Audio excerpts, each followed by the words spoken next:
नमस्कार, मी ॲडव्होकेट प्रमोद ठाकूर पनवेलला राहतो। 13 जून 2023ला माझं डॉक्टर आशिष अरबट यांनी पर्ल अँड ऑयस्टर हॉस्पिटलमध्ये उजव्या मांडीच्या वाटीचं ऑपरेशन केलं। त्याच्यानंतर आता जवळ 1.25 वर्ष होईल।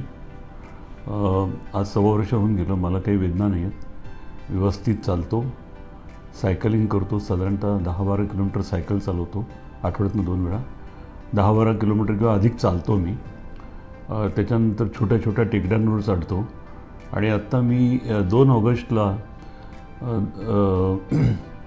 व्हॅली ऑफ फ्लॉवर आणि हेमकुंड साहेब हा ट्रेक मी अतिशय यशस्वीपणे पार केला। सर्वसाधारणतः आपल्याला असं वाटतं की म्हणजे माझा स्वतःचा अनुभव सांगतो, I can not generalize it, पण असं वाटतं की बा हे ऑपरेशन व्यवस्थित होत नाही, यशस्वी होत नाही, डॉक्टर उगाच ऑपरेशन करतात।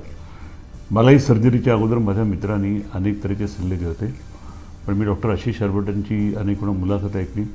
ठाण्याला क्युरी हॉस्पिटलला ते असताना त्यांना भेटलो होतो, तेव्हा रोबोटिक टेक्नॉलॉजी एवढी माझ्या माहितीप्रमाणे प्रगत नव्हती झाली, पण डॉक्टरांनी मेहनत घेतली। डॉक्टरांची सगळी टीम छान आहे आणि चांगलं माझं ऑपरेशन झालं आणि आता जवळ 1.25 वर्ष झालं मला अजिबात वेदना नाही।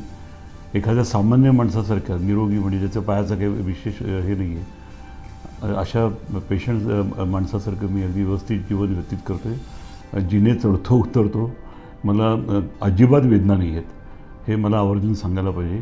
कुठलीही पेन किलर मी घेत नाही, जे काही नॉर्मल खाणं वगैरे आहे रुटीन ते चाललेलं आहे। मी स्वतः व्यवसायाने वकील असल्यामुळे दीर्घकाळ मला उभं राहावं लागतं। सकाळी कोर्टात गेलो की 2-2, 3-3 तास उभं राहावं लागतं उलट तपासणीसाठी, किंवा ऑफिसमध्ये खुर्चीमध्ये बसावं लागतं, पण ह्याचा माझ्या दररोजच्या कामकाजावर सर्जरीचा काही परिणाम झाला नाही।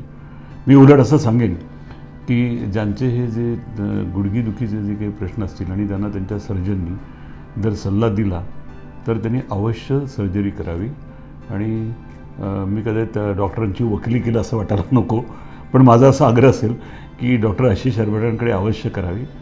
जिंदादिल माणूस आहे आणि आपले जे सर्जरीच्या संबंधित जे प्रश्न असतात त्याच्याबद्दल अतिशय अगदी आपुलकीने ते मार्गदर्शन करतात। काही शंका कुशंका असतील त्याचं ते निरसन करतात आणि शेवटी आपल्याला आत्मविश्वास मिळवला पाहिजे तो ते देतात असं मला वाटते।